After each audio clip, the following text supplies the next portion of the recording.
예수님께서 안식 후 첫날 새벽에 부활하셨습니다.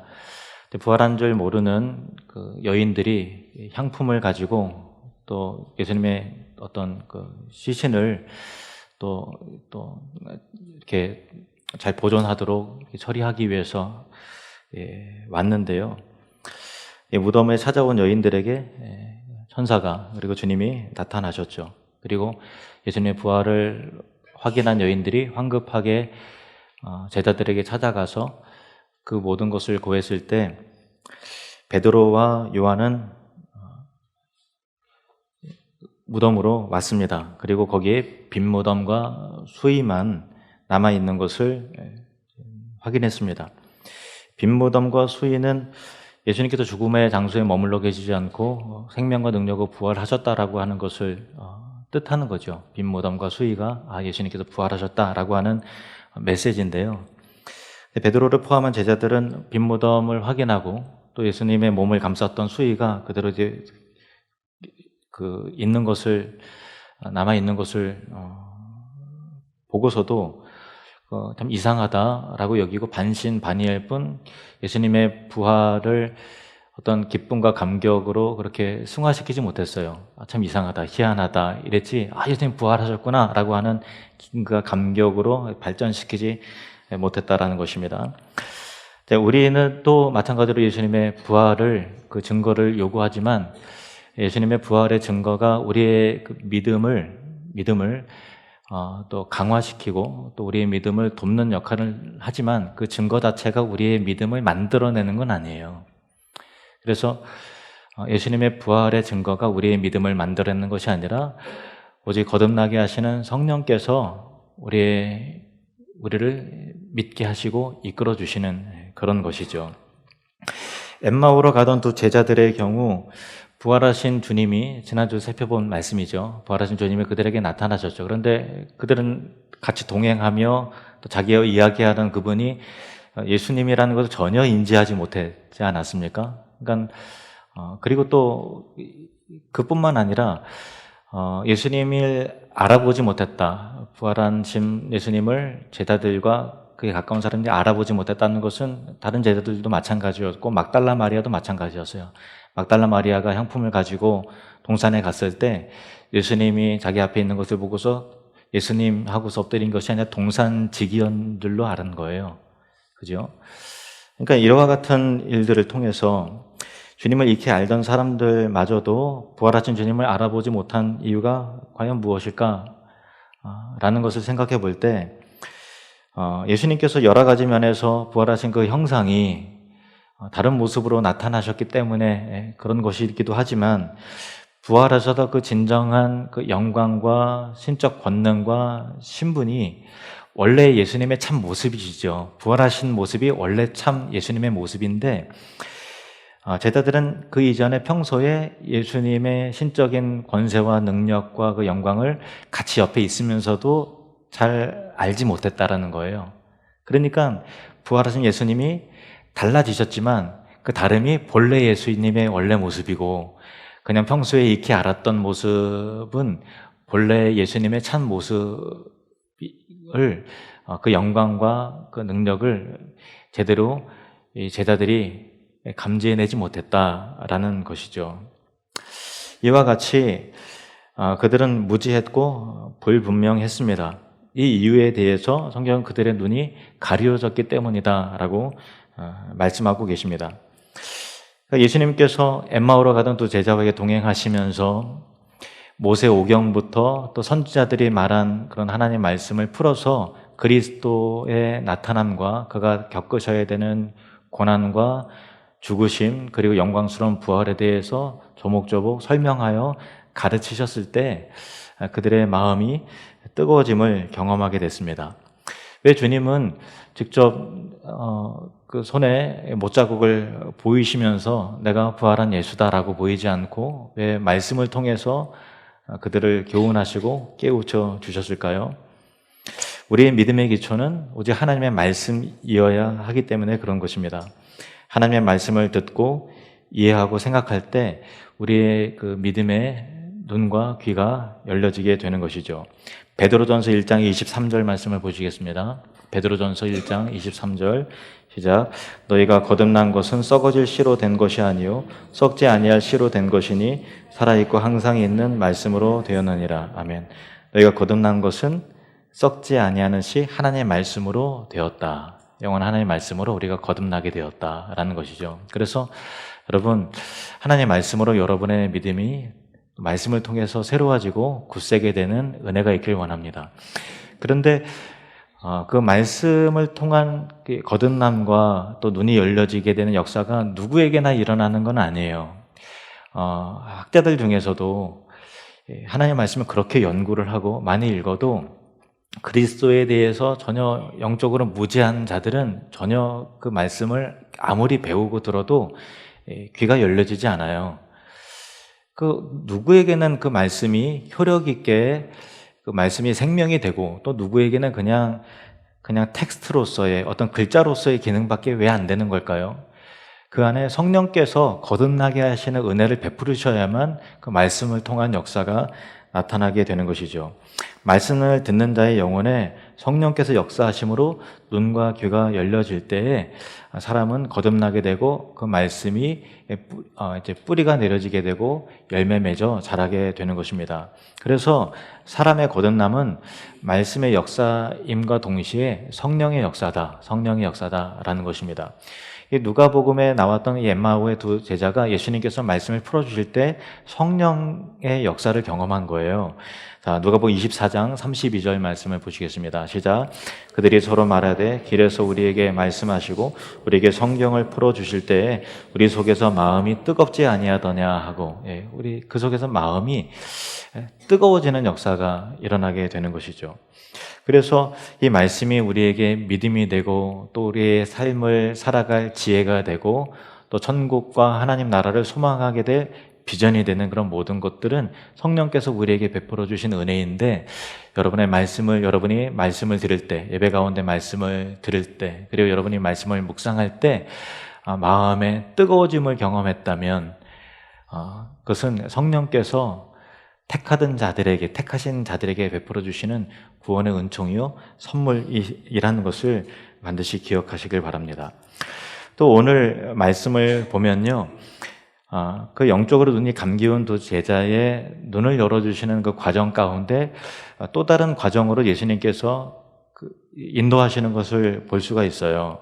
예수님께서는 성경으로 이들에게 설명해서 가르치는 동안에 어느덧 엠마오의 그 목적지까지 다다르게 되었습니다. 예수님께서는 계속해서 가던 길을 지나쳐 가시려고 하셨는데 그 두 제자가 같이 유숙해서 주의 말씀을 더 나누었으면 좋겠습니다, 이렇게 강권하여서 같이 머물도록 요청을 했고, 예수님께서는 그들과 함께 여관에 들어가셔서 저녁 식사를 하실 때에 떡을 가지셔서 축사하시고 떼어서 그 제자들에게 주셨어요. 그러니까 그 집에 초청받은 자로서 들어가셨지만 식탁에 있어서는 그 집의 주인과 같이 떡을 떼어서 제자들에게 나눠주셨던 것이죠. 떡을 받은 제자들이 순간 그 눈이 열려서 이분이 예수님이심을 알게 되었습니다.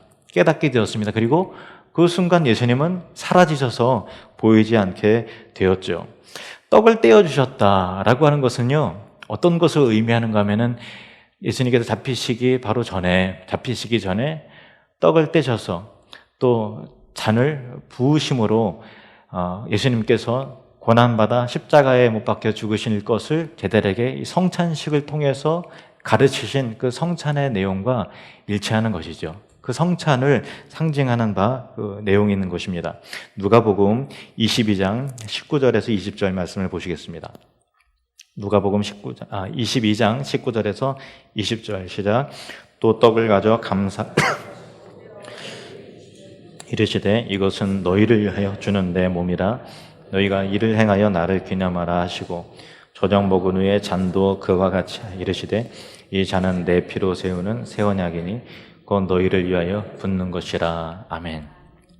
이 날은 예수님께 부활하신 그 당일날 다 이루어진 거예요. 그러니까 예수님께서는 부활하셔서 주일이죠, 우리 말하면 안식 후 첫날 부활하셔서 그들을 말씀하시고 성례식으로 성찬식으로 이끄시는 그런 것입니다. 그리고 이 성찬식을 이끄심을 통해서 이 성례라는 것은 세례와 성찬을 의미합니다. 성례는 뭐라고요? 세례와 성찬. 하나님의 말씀은 귀로 듣죠. 물론 우리 눈으로도 확인하고 봅니다만은 이 성찬을 통해서, 또 세례와 성찬, 성례를 통해서 하나님께서 우리에게 베풀어 주신 은혜와 구원의 내용들을 우리가 손으로 만질 뿐만 아니라 입을 열어서 씹고 삼킴을 통해서 온 육체와 감각적으로 주님을 깊이 만나고 경험할 수 있는 은혜의 통로로서 마련을 하신 것입니다. 그렇게 성찬식을, 성례를 예수님께서 제정을 하셔서 주님의 희생을 실제적으로 감각할 수 있도록 하신 것이죠. 그래서 예수님은 엠마오로 가는 두 제자에게 성경을 풀어서 설명하심을 통해서 말씀을 듣게 하셨고, 말씀을 들게 하셨을 뿐만 아니라 집에 들어가셔서 성찬을 행하심으로 예수님의 그 살과 피를 직접 경험하고 체험할 수 있도록 인도를 하셨고, 또 그러한 과정을 통해서 그들의 믿음이 하나님의 은혜에 대하여 눈이 열릴 수 있도록 도우셨던 것입니다. 여기에서 한 가지 내용을 덧붙인다면, 예수님께서 그냥 가던 길에 지나가시려고 했지만 그들이 요청했죠. 이곳에 머무셔서 우리와 함께 같이 있었으면 좋겠습니다라고 강권하여 부탁을 했죠.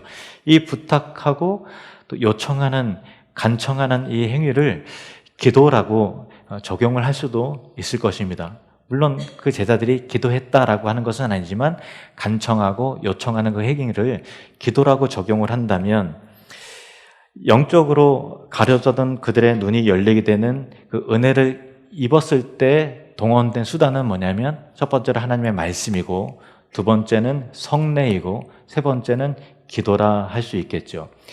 우리 믿음의 선배들이 이와 같은 내용들을 정리하면서 구원의 여러 가지 은혜들이 우리에게 전달이 될 때, 내적으로는 성령을 통한 역사이지만 외적인 여러 가지 방편, 수단들에 대해서 우리에게 일목이연하게 정리한 내용이 있는데, 그것이 웨스트민스터 소유리 문답 제88문에 기록이 되어 있습니다.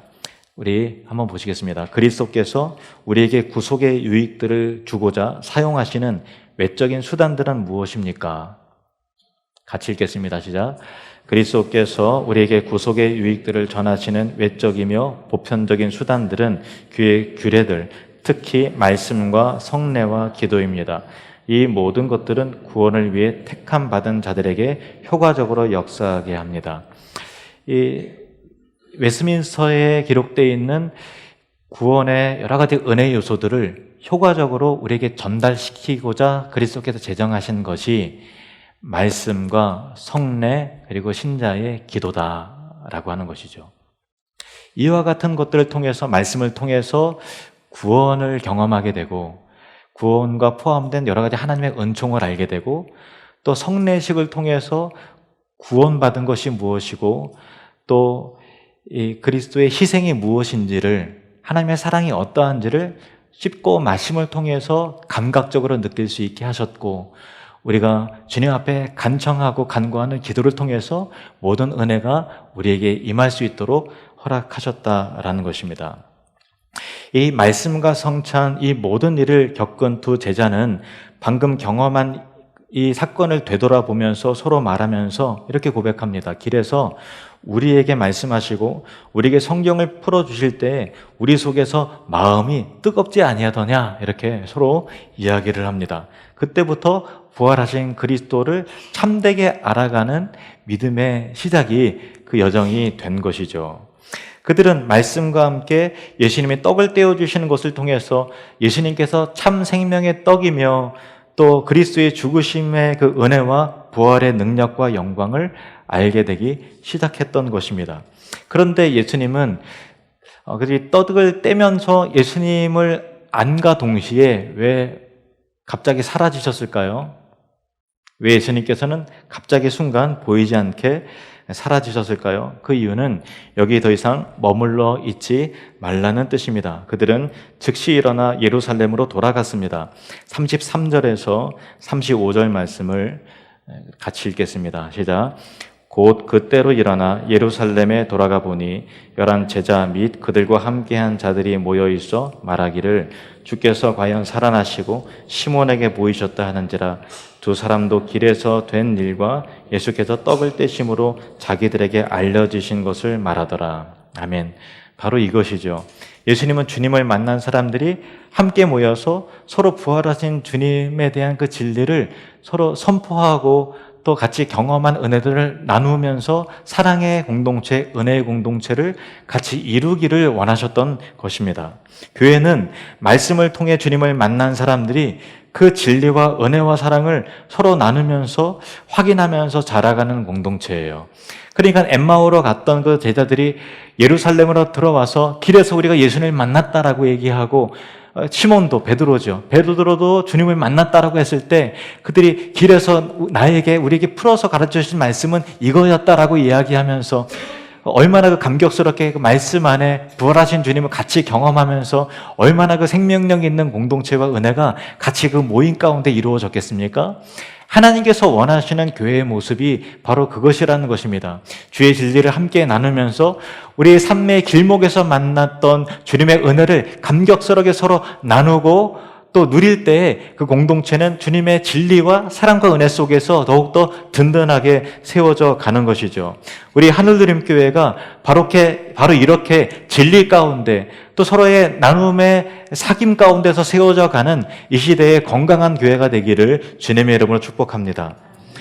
그런데 우리도 때로는 낙심하여 엠마오로 그 믿음이 흔들려서 주님이 부활하셨음에도 불구하고 부활하신 주님을 믿지 못했기에 그 공동체로부터 이탈하여서 엠마오로 내려갔던 그 두 제자와 같이 우리도 믿음이 연약해져서 교회 공동체로부터 이탈하려고 하는 그 믿음의 흔들림과 유혹을 느낄 때가 있습니다. 그러나 그들을 버려두지 않으시고 예수님께서는 가는 길 가운데 나타나셔서 말씀을 통해서 가르치시고 또 집에 들어가 성찬을 통해서 주님을 경험하게 하심을 통해서 예수님을 밝히 만난 그들이 다시 예루살렘에 있는 그 제자들의 공동체에 들어와 회복했던 것 같이 오늘 있을 그 성찬이 저와 여러분의 믿음을 더욱더 굳세게 하며 또 공동체를 회복해야 하는 그런 은혜와 축복의 시간이 되기를 바랍니다.